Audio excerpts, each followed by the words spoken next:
Hey there everyone and welcome back to my YouTube channel. So guys, today in this video I will tell you how to fix lagging and dropping frame rate issue on iPhone in iOS 17. If you are experiencing lagging and dropping frame rates on your iPhone running iOS 17, you can try some troubleshooting steps to improve the performance. First of all, you have to do is simply restart your iPhone. To restart your iPhone, you have to open your settings, tap on General, scroll down and then tap on Shutdown.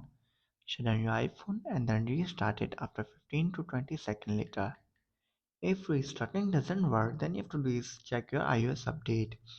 Ensure that your iPhone is running the latest version of iOS 17.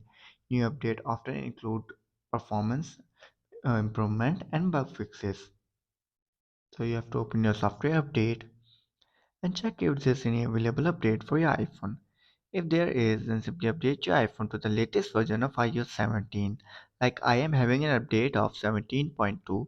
All I have to do is simply tap on update now, or I can tap on update tonight. After trying these two steps and you're still facing the issue, then you have to do is close background apps.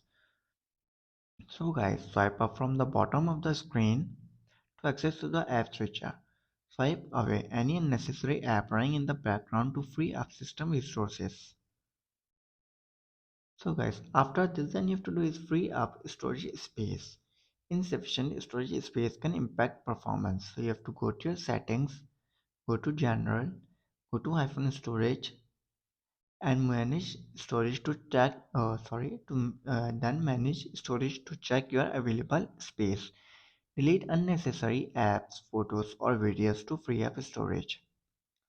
After this, then you have to do is check your reduce motion and transparency.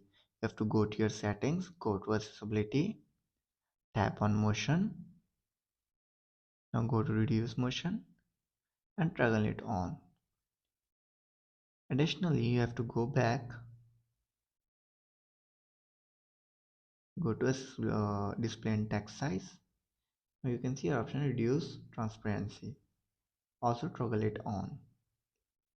This can reduce visual effects and potentially improve performance. So guys, after trying this all step and you're still facing the issue, then it's advisable to reset all settings on your iPhone. To do this, you have to simply open your general, scroll down and then tap on transfer reset iPhone, tap on reset, then simply tap on reset all settings, enter your passcode and fix your issue. So guys, if this video helps you, then make sure to like and subscribe my YouTube channel for upcoming videos and thanks for watching.